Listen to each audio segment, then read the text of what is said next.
Buenas noches. Después de, creo que ha sido 3 sesiones que no hemos tenido por diversas circunstancias, ¿no? La última tampoco pudimos hacerla. Así es que voy a tratar de hacer un poco de composición de lugar para saber dónde estamos en este magnífico libro de los Hechos de los Apóstoles, que constituye un poco una piedra angular de lo que es el Nuevo Testamento, y que vimos desde el principio que se trata de uno de los libros que reúne los intereses y los estudios de todos los que, por un lado, quieren investigar sobre San Pablo, por otro lado, sobre los orígenes de la Iglesia, por otro lado, sobre la teología de San Lucas, y hace todas estas cosas de este libro pues algo absolutamente singular, que lo une al Evangelio del que forma parte, el tercer Evangelio. Ninguno de los otros restantes, el de Marcos, el más antiguo, ni el de Mateo, un evangelio contemporáneo al de San Lucas, ni tampoco el último que se escribe, el de San Juan, tiene las peculiaridades, como hemos visto, que tiene el tercer evangelio, que no solamente es un relato de lo que Jesús dijo e hizo, escrito por sus discípulos y por las generaciones que asistieron a aquella memoria que fue pasando de unos a otros, de aquellas palabras y de aquellas acciones. Y por el contrario, el tercer evangelio es un evangelio que tiene 2 partes, 2 libros, y el segundo libro, el de los Hechos de los Apóstoles, es el que nos ha reunido este curso. En los encuentros que hemos tenido, hemos llegado hasta el capítulo 8, que son pues prácticamente la primera parte, bueno, hasta el final del capítulo 7, mejor que el capítulo 8, porque en el capítulo 8 comienza ya una parte diferente, y que tiene que ver con uno de los textos que encontramos al principio, en el capítulo 1, en el versículo 8, en donde dice: recibiréis la fuerza del Espíritu, y seréis mis testigos en Jerusalén, en toda Judea, en Samaria y hasta en los confines del mundo. Y ese texto, que es tan importante y que sobre todo se le ha dado importancia a medida que se ha ido estudiando este libro, porque pues se ha podido constatar que ese capítulo 1, versículo 8, no es sin más una afirmación en la que San Lucas habla del protagonista del libro, el Espíritu, el verdadero protagonista, que no es ni Pedro ni Pablo, como ya hemos dicho, sino que es el Espíritu quien guía los caminos de la Iglesia. Y digo que conforme se ha ido estudiando más y más este texto, que está en el centro de los estudios del Nuevo Testamento, se ha podido ver pues que es mucho más que una afirmación sobre este protagonista del relato, sino que es casi como una declaración de intenciones logística, por decirlo de alguna manera. Jerusalén, toda Judea, Samaria, confines del mundo. Y es lo que nos encontramos en el relato. Todos los primeros capítulos, que son los 7 que hemos visto, están centrados en Jerusalén, y solo en Jerusalén, en la ciudad santa. Pero ahora, a medida que vamos a continuar con el relato, la óptica de San Lucas se agranda, y de Jerusalén, la ciudad santa y la capital de Judea, pasa a ser contemplada desde la óptica de San Lucas con toda la región sur, que es la región del monte Sión, y la región más sagrada, por decirlo de alguna manera, para un judío.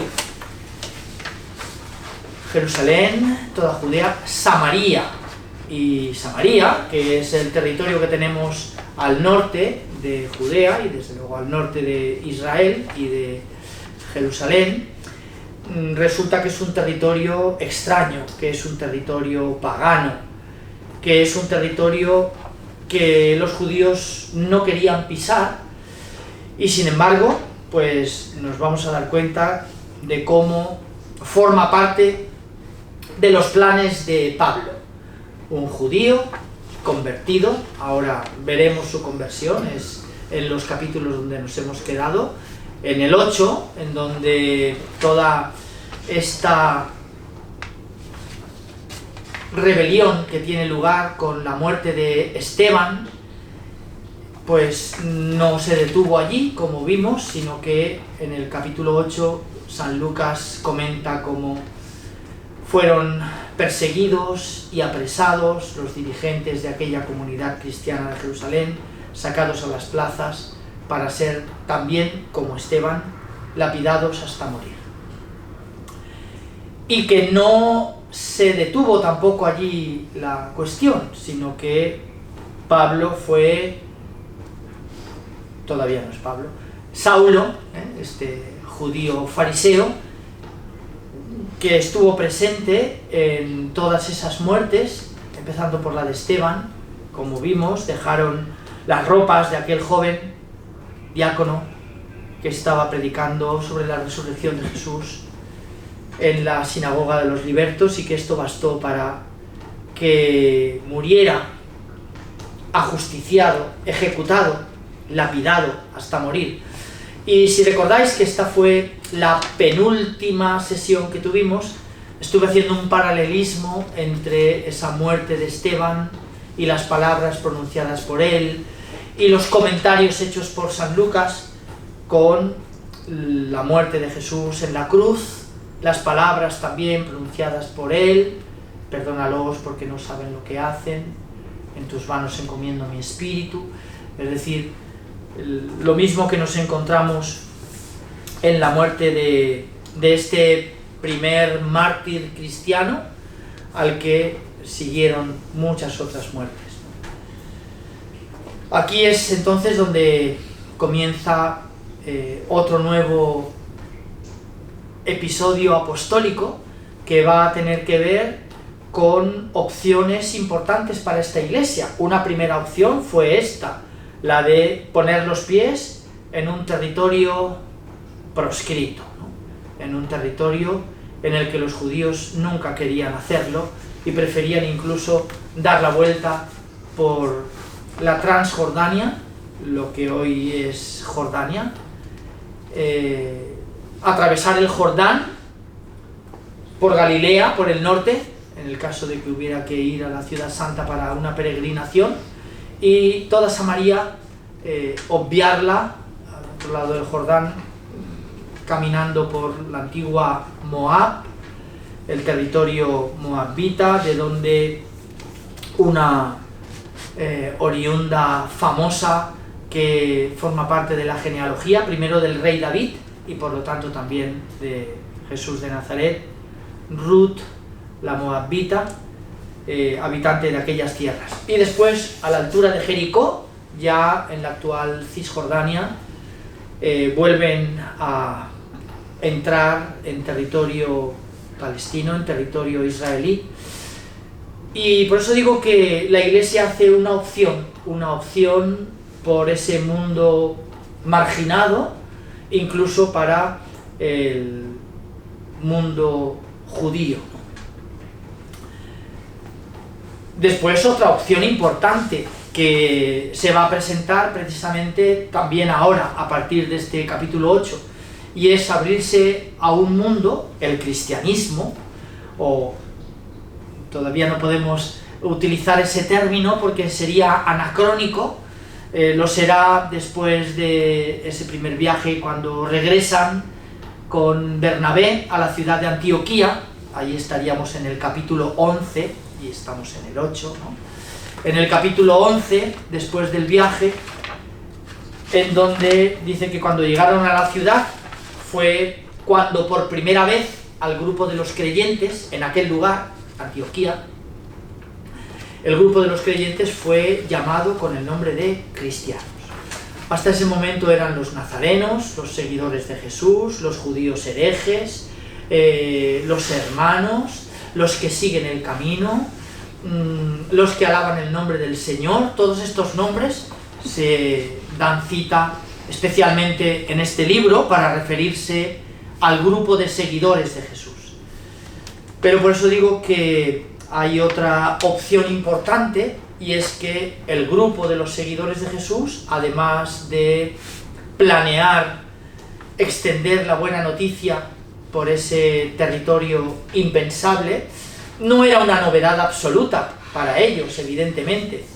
Es sobre todo el cuarto evangelio y también el tercer evangelio, San Lucas, quien nos pone tantos ejemplos de buena conducta protagonizados precisamente por gentes de aquel lugar, de aquel territorio proscrito, por samaritanos.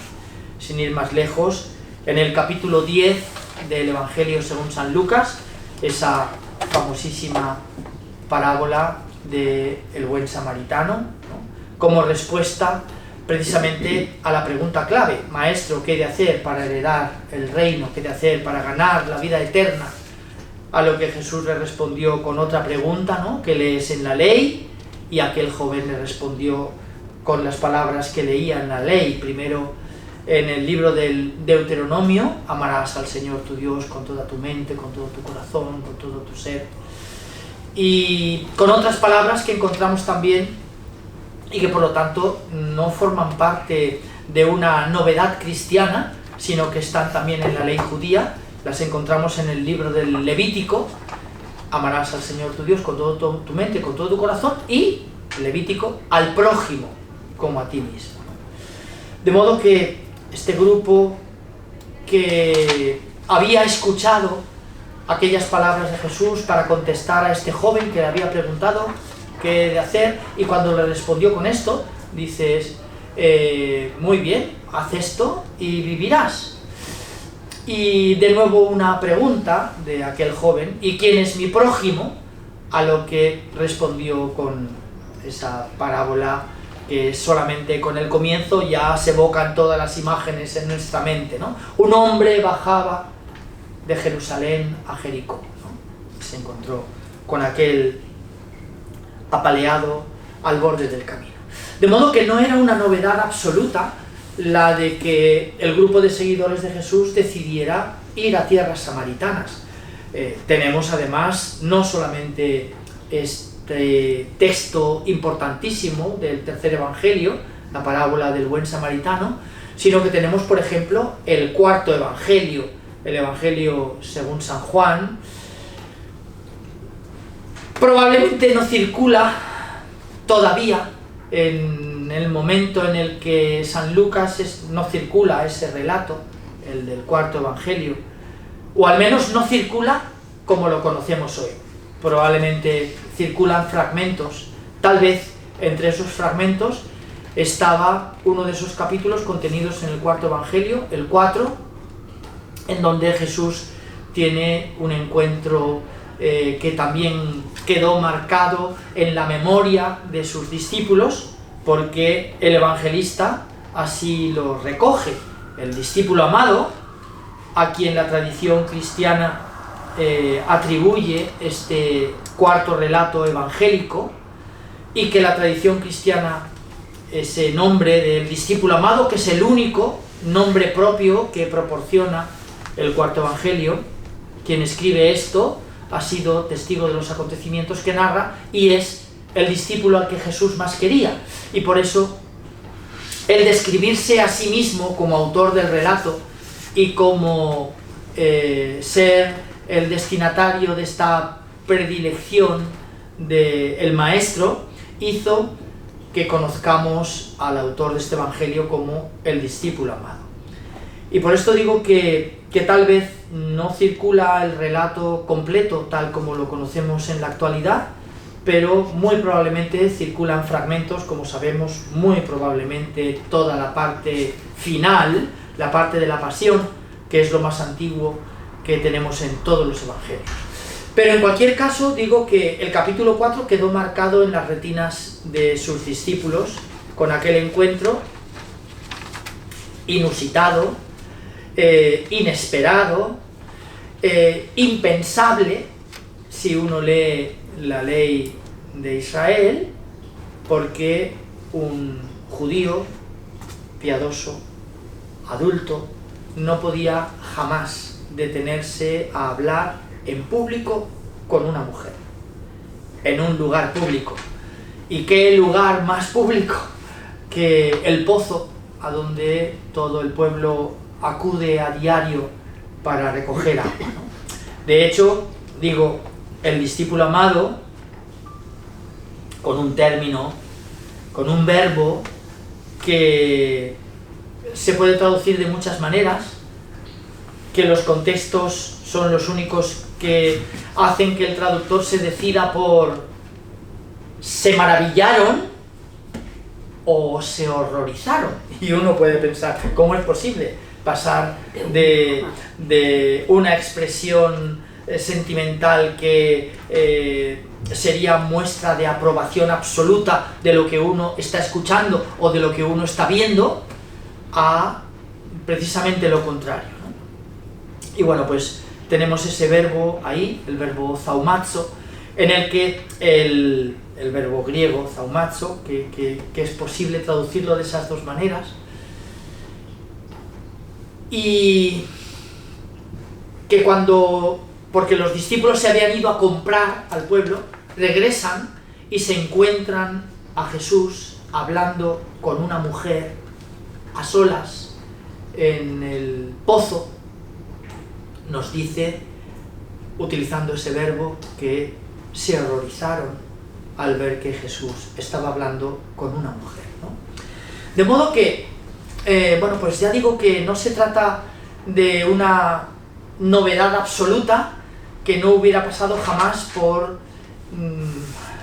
la mente de los seguidores de Jesús, el escuchar cómo su maestro ponía de ejemplos a unos, no lo olvidemos, porque claro, estamos acostumbrados a decir samaritanos y quedarnos tan tranquilos, ¿no? Pero como estamos viendo por lo que estoy diciendo, ¿no? Un territorio que no querían ni pisar, un territorio que consideraban ocupado por extranjeros, es decir, no eran judíos. Vamos, sí que lo eran, pero no eran considerados judíos por el resto de los judíos, ¿no?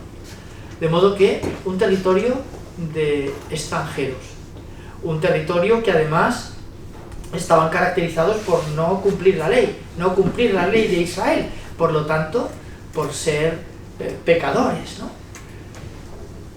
Extranjeros, pecadores, y además un territorio tradicionalmente enemigo de los israelitas.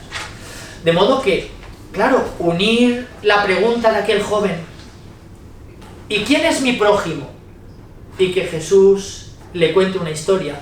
Un hombre bajaba de Jerusalén a Jericó, en la que haga desfilar protagonistas importantes de Israel, un sacerdote, un levita y un samaritano, y aquellos que, sin detenerme en la parábola, ¿no? Pero como estamos hablando de San Lucas, yo no creo que nada de lo que San Lucas cuenta en el primer relato, en el libro del Evangelio, sea casual y no tenga que ver con el segundo, ¿no? Y cuando describe aquella escena, lo describe también con verbos muy llamativos, ¿no? En donde dice que mira de reojo, gira enseguida la cabeza, da un rodeo y pasa de largo. Y así el primero y el segundo. En cambio el tercero, cuando llega el samaritano, no solamente no mira de la manera que han mirado los otros, de reojo y girando la cabeza, y dando un rodeo y pasando de largo, como no queriendo acordarse de lo que acaban de ver. Y San Lucas utiliza otro verbo que dice que cuando miró no podía, el verbo que utiliza en griego expresa, no podía apartar la mirada de él, y se enterneció hasta el punto de conmoverse, utilizando otro verbo, splaghnistei, splagna en griego significa entrañas, como diciendo, y es una expresión que todavía hoy utilizamos, se me ha hecho un nudo en la garganta y no he podido articular palabra, ¿no? Splaghnistei, ¿no? Es un verbo que a San Lucas le gusta mucho, lo utiliza también en la parábola de aquel hijo que vuelve a casa, y cuando lo ve volver, dice que el padre se le conmovieron las entrañas, ¿no? Splaghnistei, lo mismo, el mismo verbo que utiliza aquel samaritano que no podía apartar la mirada de él, se detuvo, curó las heridas, lo subió en su cabalgadura, lo llevó a una posada, lo cuidó durante toda la noche, pagó al posadero y pasó al cabo del tiempo a ver. De modo que es verdad, es una opción que nos vamos a encontrar a partir de esta segunda parte del libro de los Hechos de los Apóstoles, territorio samaritano. Julia Otero tiene una sección en sus programas que habla de territorio comanche, para hablar de cosas así como prohibidas, ¿no? Pues Samaria era un poco el territorio comanche de los judíos que no querían pisar, ¿no? Y en cambio este grupo de seguidores de Jesús va a hacer no solo la opción geográfica, física, de pisar el territorio, sino de llevar el Evangelio a los paganos. Esto es lo que va a caracterizar la segunda parte del libro, ¿no? Y que va a traer muchos problemas al grupo, empezando por este que ahora todavía, porque leeremos hoy su experiencia transformadora, que solemos hablar de ella como conversión, pero que sin embargo no significa lo que entendemos por conversión cuando hablamos por la conversión de alguien. Se ha convertido. Alguien que no creía, que pasaba de Dios y que de repente pues Dios empieza a ser importante en su vida. Esto no es lo que le pasó a San Pablo, porque San Pablo era un creyente capaz de hacer cualquier cosa, hasta la más terrible, ya lo hemos visto. Presenciar la muerte de alguien y alentarla porque parecía que estaba en contra de los planes de Dios, ¿no?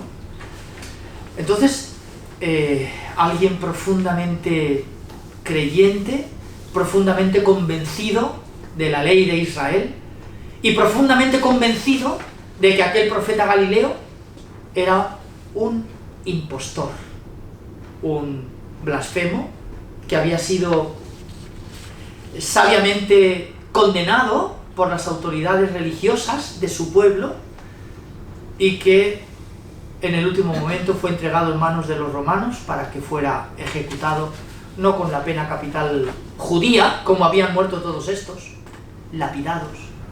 Curioso también, como anuncia un libro judío, la Mishnah, de la ejecución que habían decidido para este profeta Galileo. En el libro sexto del tratado Sanedrín de la Mishnah hay un fragmento en el que dice que 2 heraldos irán de ciudad en ciudad anunciando que el profeta Jesús de Nazaret va a ser lapidado hasta morir por blasfemo y por practicar la hechicería. Bueno, este texto muy discutido entre los estudiosos, tanto judíos como cristianos. Algunos historiadores hablan de interpolaciones posteriores. Lo cierto es que, en cualquier caso, es difícil inventar un texto por completo, ¿no? Y encontrarnos ese texto sagrado del judaísmo, del tratado Sanedrín, de la Mishnah, de la tradición oral, por lo tanto contenido en el Talmud, en el que dice que Jesús de Nazaret va a ser lapidado hasta morir. Bueno, pues había, como digo, presenciado esas penas de muerte.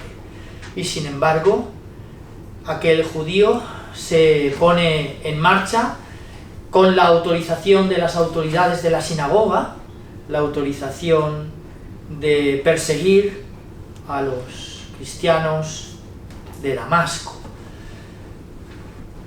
Sabemos que es camino de Damasco cuando en el capítulo 9, después volveremos al 8, donde todavía no hemos empezado nuestro recorrido de esta segunda parte del libro de los Hechos, pero será en el capítulo 9, después de la muerte de Esteban, en el 7, y de esa matanza de los dirigentes de la comunidad de Jerusalén, en el capítulo 8, será en el capítulo 9 cuando Saulo de Tarso, con la autorización de los jefes de la sinagoga, emprende este camino para traerse encadenados y apresados a los cristianos de Damasco.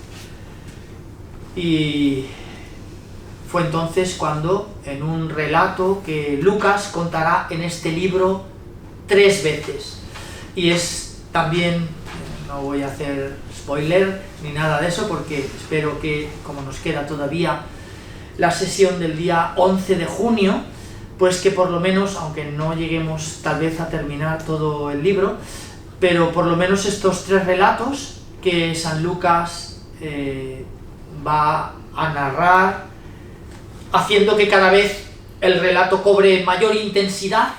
En el primero solamente es Pablo quien se da cuenta de este ruido atronador y esta luz cegadora que lo tira de bruces al suelo, fuera a pie o a caballo. Ya vimos que en el libro de los Hechos no dice en ningún momento que fuera a caballo, sin embargo, pues la tradición cristiana, gracias al pintor Caravaggio, que en su conversión de San Pablo lo pinta caído del caballo, ¿no? y se ha convertido hasta casi en una metáfora nuestra para decir que alguien se ha caído del caballo, ha visto la luz, ¿no? se ha convertido.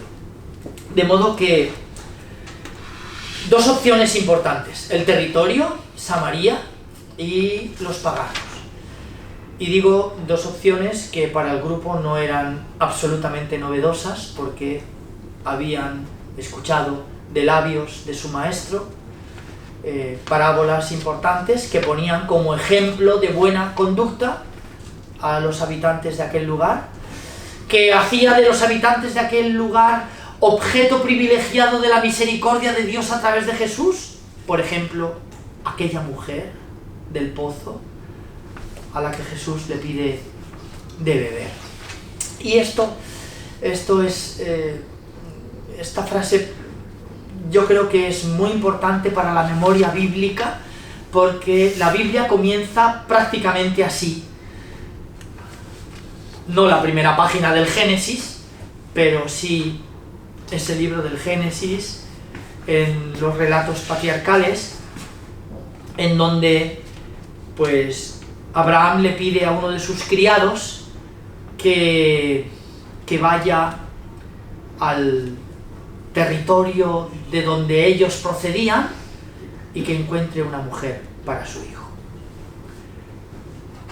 Y este criado se va, es un relato magnífico, los capítulos 20, 21, 22, 23, 24 del libro del Génesis, en donde va diciendo todo el rato, la mujer que me dé de beber a mí y a mis caballos, esta será el signo de que es la mujer que el Señor ha elegido para el hijo de mi Señor, ¿no? Total, que en un pozo, vaya qué casualidad, vemos que no, nada es casual, ¿no? En el relato bíblico, cuando vemos tantas resonancias importantes de Sicar, muy probablemente en aquel mismo lugar se encuentra con una mujer, y aquel siervo sediento, después de atravesar el desierto, le pide a aquella mujer que tiene sed y que le dé de beber, ¿no? Y le da de beber a él y a sus camellos, ¿no? Con lo que todas las cábalas que había hecho mentalmente quedan como respondidas. Pero resulta que esto, que es casi la primera palabra de la Biblia, alguien que le dice a otro, tengo sed, dame de beber, y que es alguien especialmente extraño, ¿no? Nos encontramos después en la vida de Jesús con esta mujer, también en un pozo, a la que le dice esas mismas palabras, tengo sed, dame de beber. Y el final del relato del Evangelio, en donde Jesús en la cruz pronuncia también esas mismas palabras, ¿no? Tengo sed. De modo que, digo, no era ajeno a la memoria de los seguidores de Jesús todas estas resonancias que habían escuchado de labios de su maestro y que probablemente hicieron por fidelidad al maestro, tomar esas opciones que no eran lógicas y que desde luego no entraban en los planes primeros del grupo. Ya hemos visto el grupo tras la muerte de Jesús y el abandono y de nuevo el reencuentro. ¿Qué es lo que pasó? Pues evidentemente lo que pasó no es que había pasado el peligro, sino que lo que pasó es que aquellos hombres y mujeres eran hombres y mujeres nuevos porque se habían encontrado con Jesús, ¿no? Pero el hecho es que salen a la calle a proclamar esa resurrección y aquello empezó a costarles la vida a todos, entre ellos a uno de los protagonistas de nuestro relato. En el capítulo 7, Esteban, que muere. ¿Qué casualidad? Pues no, ya vemos que no es casualidad. Lucas quiere poner en paralelo la muerte de este primer mártir cristiano con lo que fue la muerte de Jesús, haciendo que se escuchen también esas mismas palabras, esa misma oración y ese mismo deseo que el moribundo pide al Padre, ¿no? Perdónalos porque no saben lo que hacen y en tus manos encomiendo mi espíritu. De modo que veremos este acontecimiento absolutamente extraordinario, la cruz y la resurrección, que alguien que había salido a perseguir a los que anunciaban la cruz y la resurrección, y por anunciar esto, la cruz, es decir, una muerte maldita, también de claras resonancias bíblicas en la ley de Israel, en el libro del Deuteronomio, en el capítulo 21, versículo 23, ¿no? Maldito el que cuelga del madero, ¿no? Por lo que determinadas muertes, los ahorcados, los empalados, los asaeteados con flechas atados a un árbol, los crucificados, eran muertes malditas, ¿no? Y el cadáver no podía pender de la cruz. De modo que, ¿cómo podía ser el Mesías, como anunciaba este grupo, alguien que había muerto con esa muerte maldita, ¿no? Y segunda cuestión, ¿cómo podía ese grupo que anunciaba la resurrección de los muertos y los judíos, y Saulo como fariseo, creía en la resurrección de los muertos? ¿Pero en qué resurrección de los muertos? La que tendría lugar al final de los tiempos. La que tendrá lugar al final de los tiempos. ¿Qué están diciendo estos cristianos? Estos cristianos, ¿no? Estos judíos nazarenos. ¿Que alguien ha resucitado ya? Y esto llevó a Saulo a perseguirlos con saña, ¿no? Porque aquello era algo que iba en contra de las costumbres, la ley, la fe, lo que los mayores habían enseñado, cómo aquel grupo podía estar en lo cierto. Y este que sale persiguiendo a los que anuncian la cruz y la resurrección, dirá después en 1 Corintios, al principio, en el primer capítulo, nosotros predicamos un Cristo crucificado. Y dice precisamente, escándalo para los judíos, escándalo por lo que estamos diciendo, porque la ley anunciaba que aquella muerte era una muerte maldita. ¿Cómo el Mesías podría haber muerto con una muerte maldita, ¿no? Escándalo para los judíos, necedad para los gentiles, y continúa diciendo, pero para nosotros la gloria. De modo que la cruz pasó en San Pablo de convertirse en una razón por la cual perseguir a los seguidores de Jesús, para convertirse en la razón de ser él mismo un no perseguidor, sino en un seguidor de Jesús y en un anunciador de la cruz, hasta el punto de decir esto en la primera carta a los Corintios, capítulo 1, pero en el capítulo 15 de esa primera carta a los Corintios, decir también a propósito de la segunda razón doctrinal, la resurrección de Jesús. Nosotros predicamos un Cristo crucificado. ¿Y esto por qué lo dice en ese capítulo 15? Pues lo escribe Pablo. Ha llegado a mis oídos que algunos de vosotros andan diciendo por ahí que los muertos no resucitan. Pues sabed que si los muertos no resucitan, tampoco Cristo ha resucitado. Y si Cristo no ha resucitado, vana es nuestra predicación y vana es también nuestra fe. De modo que este seguidor de la ley de Israel y que quiere con saña perseguir y llegar hasta Damasco para traerse a los seguidores de Jesús porque anuncian que el Mesías es alguien que ha muerto crucificado y que además ha resucitado ya. Y hago hincapié y énfasis en este ya. Ha resucitado ya de entre los muertos. Porque, vuelvo a decir, no todos los judíos creían en la resurrección de los muertos. Los saduceos no creían en la resurrección de los muertos, por ejemplo. Pero sí el resto. Entre ellos, el grupo al que pertenecía Saulo, los fariseos, ¿no?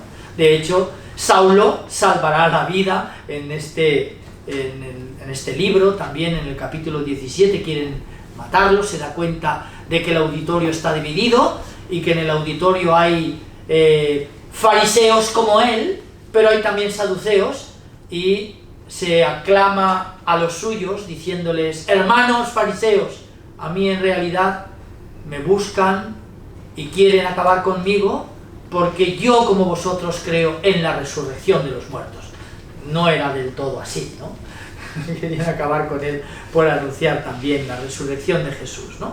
Pero en aquel momento salvó la vida, ¿no? De modo que en esta segunda parte del libro de los Hechos nos vamos a encontrar con estas decisiones del grupo, que, vuelvo a decir, no son decisiones totalmente novedosas, ¿no? No es algo inédito, que no hubieran jamás oído hablar de ese grupo de gente y de ese territorio, sino que están centradas en el corazón precisamente de sus vivencias y de su memoria, que hemos estado hablando precisamente hoy aquí, de esa memoria que marca la puesta por escrito del relato, ¿no? De manera que, bueno, pues el segundo momento del libro de los Hechos de los Apóstoles va a contar todas estas cosas. Primero, con otro protagonista nuevo que va a aparecer en el capítulo 8, este tal Felipe, ¿no? Que los cristianos de Jerusalén, los seguidores de Jesús, bueno, vamos a utilizar la palabra cristianos, pero sabed que el libro de los Hechos de los Apóstoles, San Lucas no la utiliza hasta el capítulo 11, ¿vale? Hasta el capítulo 11. Y esto en años nos transporta al año 90. Al año 90. Pero Jesús muere en el año 30. ¿Y entonces qué pasa con sus seguidores durante esos años? 30, 40, 50, 60, 70, 80, 90. 7 décadas. El grupo está vinculado, por eso no podemos perder de vista las raíces judías de los orígenes cristianos, porque si las perdemos de vista los orígenes del cristianismo, ¿no? Y no podemos perder de vista el que este grupo, al que llaman con todos esos nombres a los que me he referido antes, ¿no? Los que siguen el camino, los nazarenos, los hijos de la luz, los que alaban el nombre del Señor, los hermanos, ¿no? Los pobres. Solamente a partir de ese año 90, en donde ya los caminos se bifurcan definitivamente, los del judaísmo y los de ya cristianos se separarán, ¿no? Vamos a asistir en primera persona a partir de ese capítulo 11 del relato, ¿no? De modo que en el capítulo 8 las peripecias de Felipe, que harán que los cristianos de Jerusalén, los seguidores de Jesús en Jerusalén, que la comunidad de Jerusalén envíe a Pedro y a Juan para decirle a Felipe que están muy contentos de todo lo lo que están escuchando, que están haciendo los seguidores de Jesús. Capítulo 8. Inmediatamente después de las muertes que han tenido lugar en Jerusalén tras la muerte de Esteban, y en ambos veíamos que uno de esos protagonistas era Pablo. A partir de ahí, a partir del capítulo 9, y sin dejar de todavía estar presente en el relato Pedro, que lo seguirá estando en los capítulos 9, 10, 11 y 12, pero hasta ahí. Pero ya junto con el Espíritu Santo, que es el protagonista absoluto, como hemos dicho, será coprotagonista del relato, este tal Saulo, a partir del capítulo 7, con la presencia durante la muerte de Esteban, el 8, con la presencia en aquella masacre, la decisión de ir camino de Damasco, el 9, con el primer relato, en donde, el capítulo 9, en donde nos encontraremos por primera vez el relato, que solamente Pablo será depositario de todo lo que sucede, pero veremos que Lucas lo contará una segunda vez y una tercera vez, en donde ya todos escucharán la voz, y al final ya donde todos no solamente escucharán la voz del cielo, Saulo, Saulo, ¿por qué me persigues?, sino que también quedarán cegados por el resplandor. Lo cual, y no olvidemos pues todo este género literario tan bíblico, ¿no?, de algo que sucede 3 veces y a la tercera vez es cuando esto explota de un modo y tiene lugar, ya digo, esa experiencia que desde luego hace que Saulo cambie por completo, ¿no? Pero que, sin embargo, llamarla conversión, bueno, pues con tal de definir lo que entendemos por conversión, ¿no? Ahí no es la conversión de un ateo, no es la conversión de un pagano, no es la conversión de alguien que no cree, sino todo lo contrario. Probablemente la más difícil de las conversiones, el que un creyente se convierta, el que los creyentes nos convirtamos, ¿no?, de nuestra forma incluso de creer, de pensar, de vivir, incluso de creer que la nuestra es la mejor y la única, no ya la mejor, ¿no?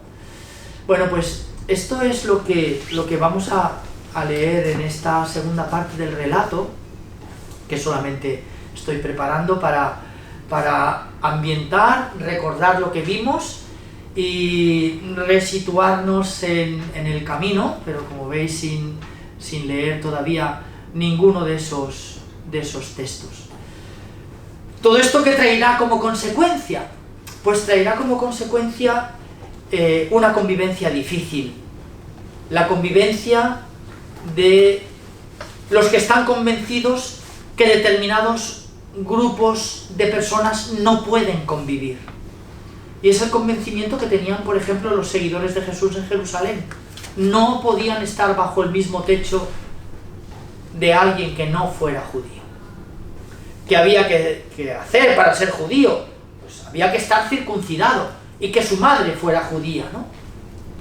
Pero ¿qué está pasando en el grupo de Antioquía, que es el centro en donde San Pablo tomará ya como Pablo, no ya como Saulo, como centro de operaciones para emprender sus viajes, ¿no?, que están narrados en esos capítulos siguientes, después del capítulo 11, ¿no?, 12, 13, 14, 15, en donde cuenta un viaje por Asia, un viaje por Grecia, un viaje por Asia Menor, es decir, la actual Turquía, un viaje por Grecia y otro viaje que mezcla los dos lugares. De modo que, ¿qué va a tener esto como consecuencia?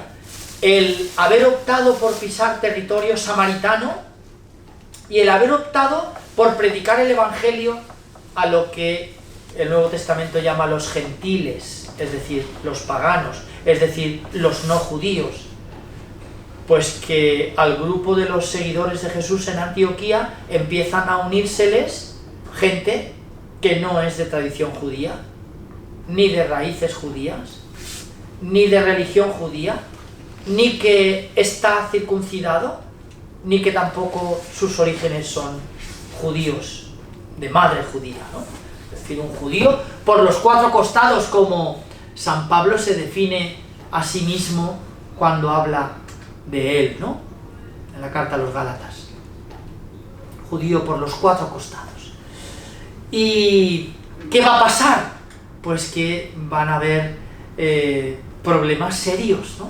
No podían sentarse a la mesa, no podían convivir bajo el mismo techo, paganos y judíos. Y esto hará que en Antioquía se plantee un problema extraordinariamente importante. La tradición cristiana lo conoce con el nombre de el conflicto de Antioquía. En el libro de los Hechos nos lo vamos a encontrar en el capítulo 15. En el capítulo 15 nos vamos a encontrar la llamada Asamblea de Jerusalén, que pretende poner una solución a ese problema. ¿Y el problema cuál es?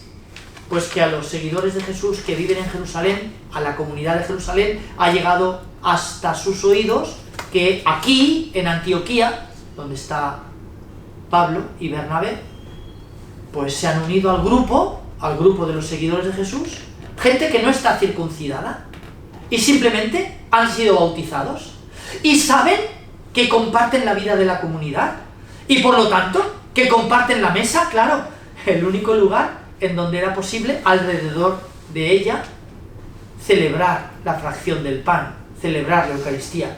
¿Cómo es posible que se hayan sentado a la mesa judíos y paganos para compartir la mesa y para compartir la Eucaristía? De modo que, claro, esto es un problema tan duro, ¿no? Claro, veremos aquí habrá que hacer una segunda lectura, junto con el capítulo 15 del libro de los Hechos de los Apóstoles, habrá que leer el capítulo 2 de la carta a los Gálatas. El capítulo 2 de la carta a los Gálatas, que como sabéis lo escribe San Pablo, y el capítulo 15 de los Hechos de los Apóstoles, que escribe San Lucas, ¿no?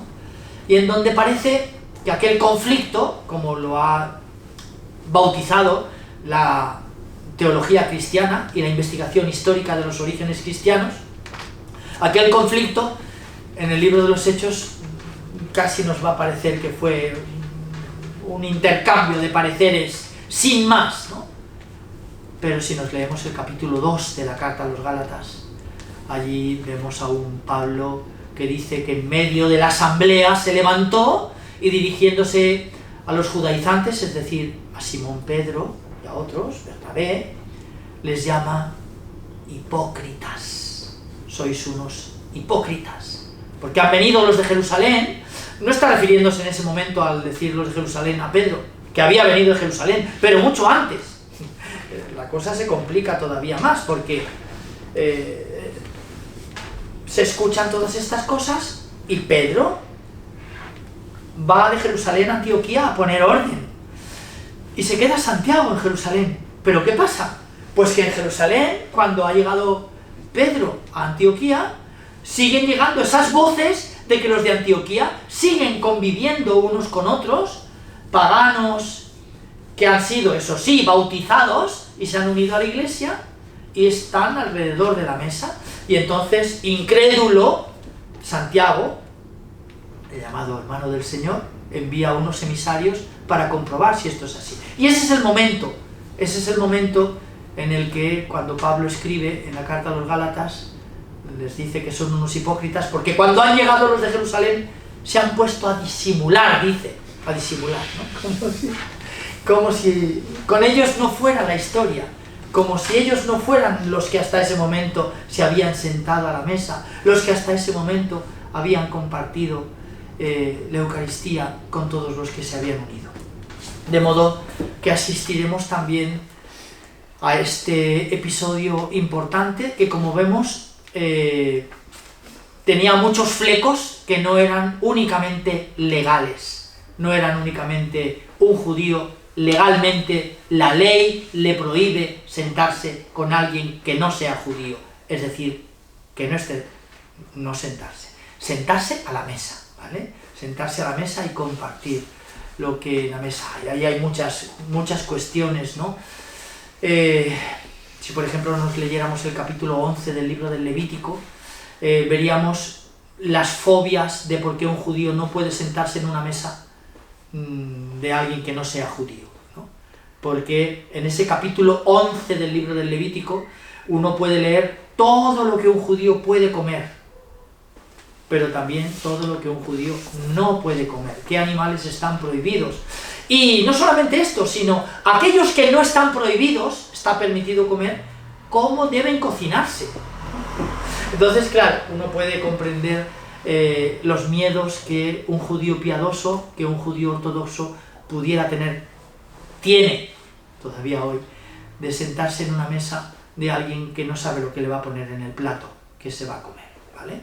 Ni si es capaz de adivinar que ese animal está permitido, esa ave o animal terrestre o animal marino, allí los describe todos, capítulo 11 del libro del Levítico, es la mejor descripción para saber esto que el judaísmo denomina como comida kosher, ¿no? Comida santa. Bueno, pues asistiremos a esto que digo, lejos de ser únicamente una cuestión que tenía una componente legal, jurídica, incumplir una ley de Israel, tenía también un componente ético muy importante. Es legítimo a una comunidad excluir a miembros, a hermanos, seguidores de Jesús de la comunidad, que se sienten en la mesa con nosotros y que por lo tanto no solo participen de los alimentos, sino que pues celebren esa fracción del pan, ¿no? Nosotros estamos acostumbrados al templo, ¿no? Y bueno, pues en estos primeros momentos las comunidades cristianas celebran la fracción del pan en las casas, ¿no? Bien, bueno, pues esto es lo que tenemos por delante, lo vamos a dejar aquí, voy a dejar un poquito de tiempo por si queréis consultar algo, preguntar algo, y con eso nos adentraremos en la segunda parte del libro de los Hechos, no en el final será Pablo es apresado en Jerusalén, entre medias ha regresado, ha dejado este territorio de Antioquía y ha regresado a Jerusalén, pero se ha llevado consigo a alguien que no está circuncidado y a quien introduce en el templo de Jerusalén.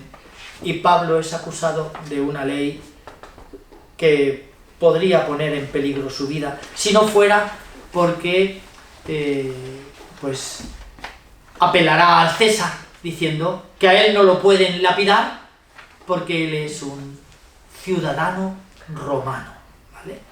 De modo que no podían lapidarlo. Y los que quisieron hacerlo por llevar a Tito y llevarlo consigo, introducirlo no ya en el atrio de los gentiles, que hasta allí hubiera podido entrar, sino en el atrio de los israelitas, un lugar solo reservado para los israelitas piadosos, quisieron acabar con su vida. Lo detendrán, estará 2 años en la cárcel de un lugar magnífico que a mí me gusta mucho visitar y que visitamos cuando fuimos, Cesarea Marítima, ¿vale? Y en esa cárcel, que era el lugar de residencia del gobernador romano en tiempos de Jesús Poncio Pilato, estará 2 años esperando la embarcación que le llevará prisionero a Roma para ser juzgado por el tribunal imperial. Este fue nuestro último viaje de peregrinación con la comunidad parroquial de los Santos Juanes, el viaje de la muerte, que debía haber sido más largo, ¿no? Pero tuvimos, por necesidades del guión, era carísimo, era salir de Cesarea Marítima y desde allí irnos a Chipre, y de Chipre a Creta, y de Creta a Malta, y de Malta a Sicilia, y de Sicilia a Nápoles, y de allí a Roma, ¿no? ¿En cuántos días? ¿Cuántos días? Por eso digo que acortamos todo esto. ¿Y cuántos días? Y hicimos, hubieran hubieran sido 15 días. Solamente. En 15 días hubiéramos podido hacerlo, pero es que salía carísimo. Salía carísimo porque o había que coger 4 barcos o 4 aviones, ¿no? Coger 4 barcos implicaba aumentar la longitud del viaje, ¿no? Claro. Pero claro, el romanticismo del viaje era este. Total, que eso sí que nos lleva hasta el final del relato, en donde él está ya en Roma, prisionero, en un apartamento, dice, encadenado y custodiado, pero a pesar de eso recibe las visitas de quien se acerca a verle, y él, dice el libro de los Hechos de los Apóstoles, le predicaba el Evangelio.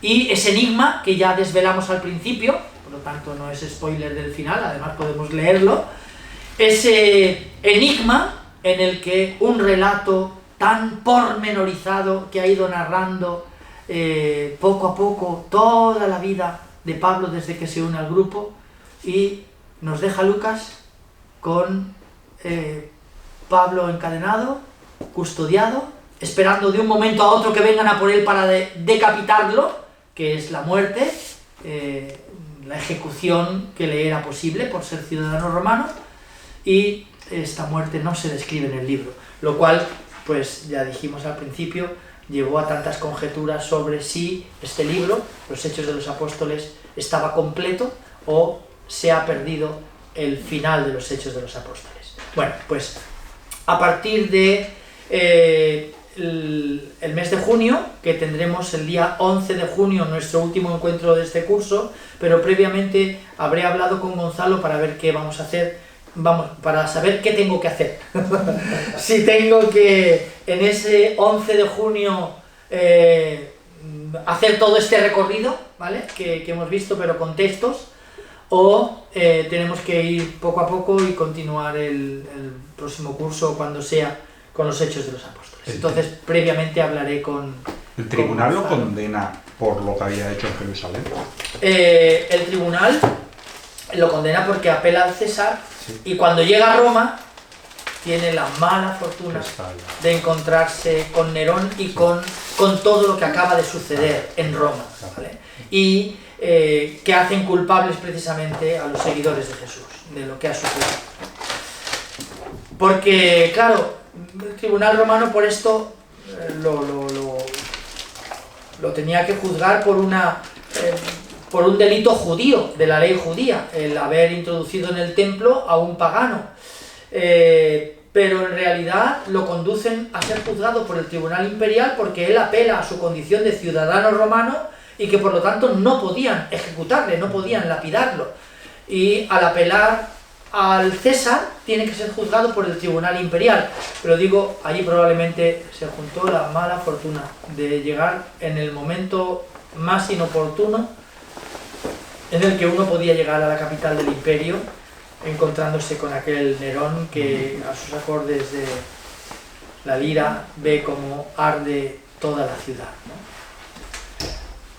Bueno, pues nos vemos el día 11, ¿vale? Sea cual sea el desenlace final, que ya digo, consultaré con Gonzalo a ver cómo hacemos, ¿vale?